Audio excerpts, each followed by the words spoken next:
Hello everyone, welcome to Enough Notes with Priyanka. Today in this video I'm going to tell you about the soil, what is soil and how the soil form. Okay, so let's start the video. I think you all know what is soil and where it is found, how it is formed.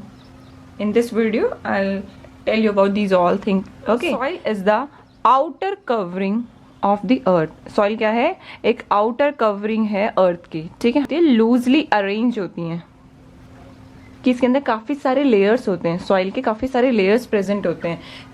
तो अर्थ क्या होता है, जो उसकी layer होती है वो क्या होती है, लूजली अरेंज होती है, ठीक है. जो मटेरियल्स उसके अंदर प्रेजेंट होते हैं वो लूजली अरेंज होते हैं, काफी सारे लेयर्स में प्रेजेंट होती है soil. Okay, now what is the composition of this soil. अगर कोई हमसे पूछे कि कंपोजिशन क्या है सॉइल का, तो हम क्या बोलेंगे, सॉइल किससे कंपोज होती है, ऑर्गेनिक प्लस इनऑर्गेनिक कॉन्स्टिट्यूएंट. ठीक है, किससे बनी होती है soil, organic plus inorganic constituent.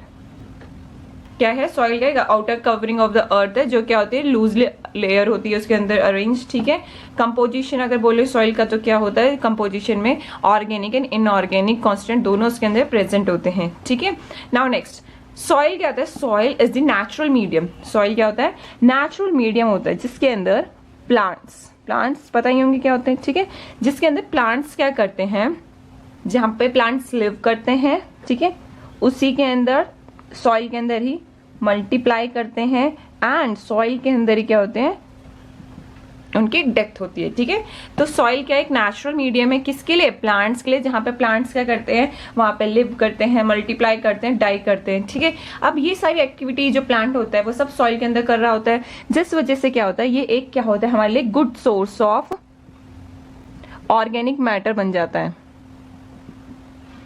और हमने कहा ही था कि सॉइल किससे बनती है, ऑर्गेनिक एंड इनऑर्गेनिक कांस्टेंट से बनती है. तो जब प्लांट लिव मल्टीप्लाई डाई कर रहा होता है उससे सॉइल के अंदर, तो क्या मिलता है हमें, ऑर्गेनिक मटेरियल मिलता है. ऑर्गेनिक मटेरियल मिलता है हमें, वो वापस क्या होता है, रिसाइकिल होता है प्लांट न्यूट्रिशन के लिए. क्या होता है, रिसाइकिल होता है, रिसाइकिल फॉर प्लांट न्यूट्रिशन.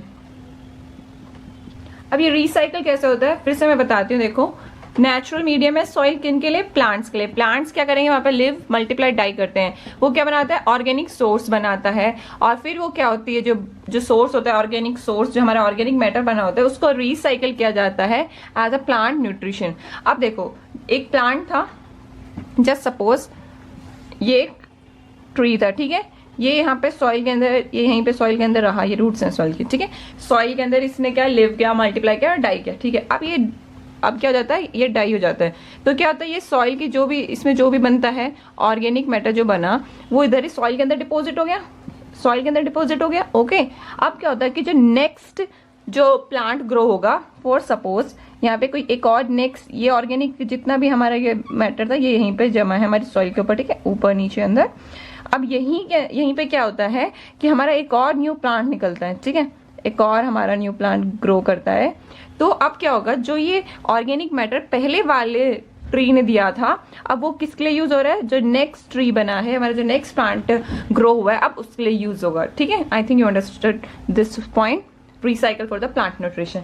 अब क्या होता है, सॉइल जो होता है ना, वो क्या प्रोवाइड करता है, फिजिकल सपोर्ट प्रोवाइड करता है. किसको प्रोवाइड करता है, प्लांट्स को. प्लांट्स में भी स्पेशली अगर किसको देखें तो ये प्रोवाइड करता है, रूट सिस्टम होती है, जो रूट सिस्टम होती है प्लांट की, उसको क्या प्रोवाइड करता है, फिजिकल सपोर्ट प्रोवाइड करता है. अब देखो कैसे, ये एक डायग्राम बताया था मैंने आपको, जिसमें एक ट्री था और ये इसकी रूट्स थी. ठीक है, अब ये सॉइल है, सॉइल प्रेजेंट है, तभी ये ट्री क्या है, यहाँ पे स्टेबली स्टैंड किया हुआ है. अगर सॉइल यहाँ पे प्रेजेंट नहीं होती, जैसे हम जानते हैं सॉइल इरोशन होता है, सॉइल इरोशन एक प्रॉब्लम होती है हम लोगों के लिए. ठीक है, अब मानो अगर ये सॉइल नहीं होती तो ये ट्री ऐसा स्टैंड नहीं कर पाता. ठीक है, ट्री गिर जाता, जो एक प्रॉब्लम बन जाती. इसलिए ना सॉइल क्या प्रोवाइड करता है, फिजिकल सपोर्ट. ये सॉइल यहाँ पे जो ट्रीज की जो रूट्स हैं, उस रूट्स को बाइंड करके रखता है. ठीक है, और फिर इस वजह से क्या होता है कि हमारा जो ट्री होता है वो एक ही जगह पे अच्छे से स्टैंड करता है. Now next, soil serve as a reservoir. Soil क्या करता है, वो क्या सर्व करता है, रिजर्वायर ऑफ क्या क्या, एयर, वाटर एंड न्यूट्रिएंट्स। हम सबको पता है सॉइल के अंदर क्या होता है, सॉइल के अंदर एयर भी प्रेजेंट होती है, वाटर भी प्रेजेंट होता है, न्यूट्रिएंट्स भी प्रेजेंट होते हैं, न्यूट्रिएंट्स ऑर्गेनिक इनऑर्गेनिक जो कांस्टेंट प्रेजेंट होते हैं, ठीक है। ये सब चीज़ें जब प्रेजेंट होती हैं सॉइल के अंदर, अभी बहुत ही ज़्यादा एसेंशियल होती है। क्यों एसेंशियल होती है? ये बहुत ज़्यादा क्या होती है?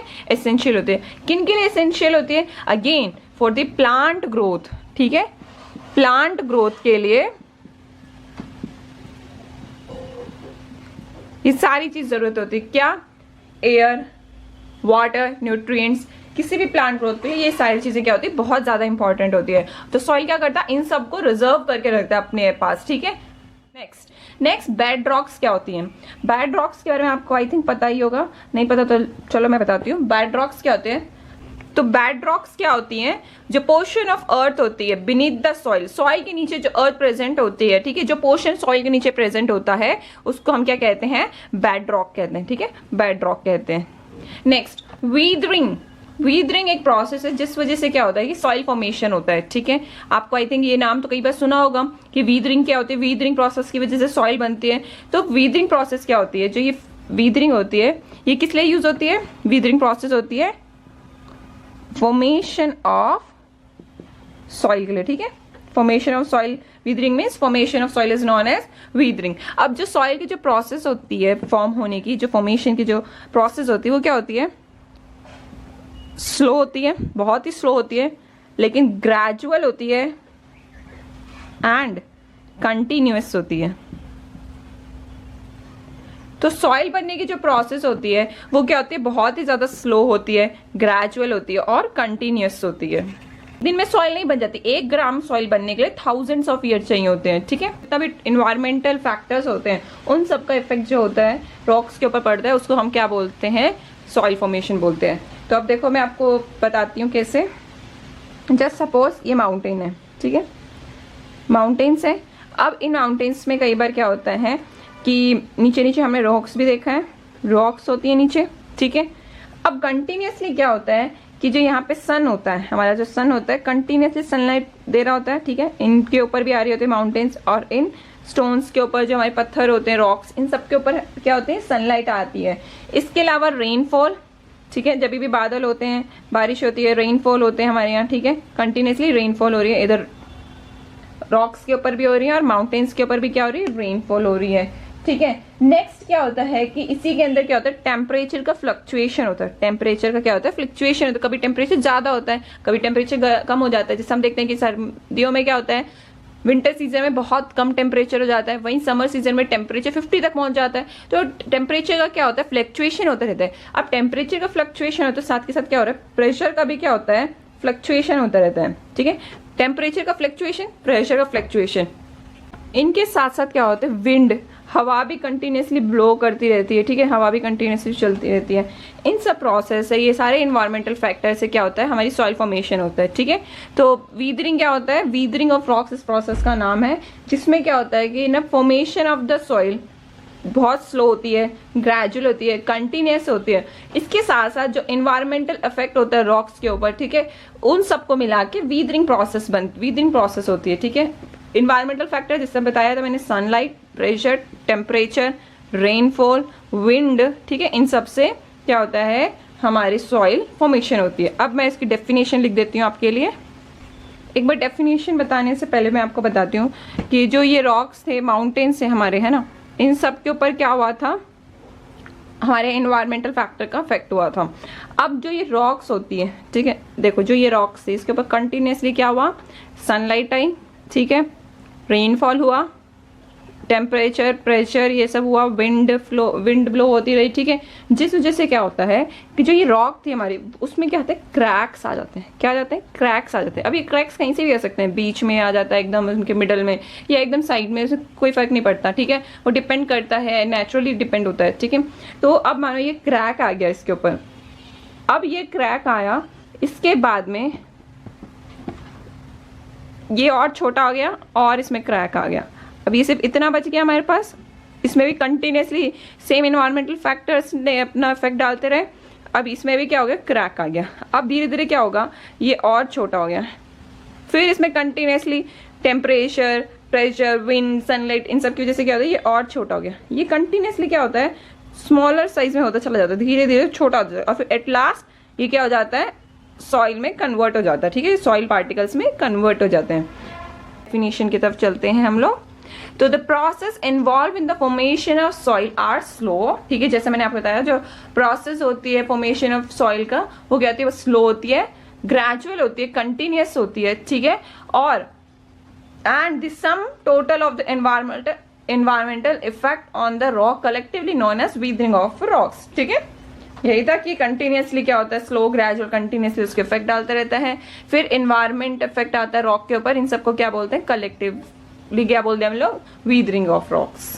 अब नेक्स्ट क्या होता है कि जो सॉइल हमारी बनती है, जो सॉइल का फॉर्मेशन होता है वो डिफरेंट होता है। देखा है आपने सारी सॉइल्स डिफरेंट होती है, कहीं पे रेड सॉइल मिलती है, कहीं पे ब्लैक सॉइल मिलती है, कहीं पे माउंटेन सॉइल मिलती है। तो ये सारी सॉइल्स अलग अलग कैसे होती है, तो जब फॉर्मेशन होता है सॉइल का तो उस समय जो पेरेंट रॉक रहती है उस पेरेंट रॉक के केमिकल प्रॉपर्टी, उसकी जो भी फिजिकल प्रॉपर्टी होती है वो किस में आ जाती है सॉइल के अंदर आती है।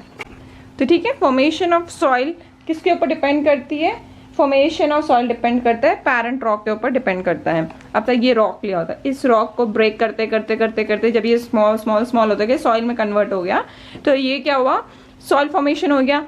तो ये सॉइल के जो भी केमिकल प्रॉपर्टी होगी, जो भी नेचर होगा वो किसके ऊपर डिपेंड होगा, इस वाले रॉक के ऊपर होगा। इसे क्या कहते हैं पेरेंट रॉक। अब ये हम ऐसे कह सकते हैं कि इसके ऊपर भी डिपेंड होगा, ठीक है, इसके ऊपर डिपेंड होगा, लेकिन अल्टीमेटली ये किसके ऊपर डिपेंड है, इस वाले बड़े वाले रॉक से सब लोग डिवाइड हो रहे हैं ना, तो ये सब इनसे अगर डिपेंड है तो सॉइल डायरेक्टली हम कह सकते हैं ये इससे डिपेंड है। ठीक है, तो ये था formation of soil. This is all about today's video. I think you understood this topic. In my next video, I will tell about the different soil zone in the world. Hope you like this video. Like the video and subscribe to my channel. Thank you.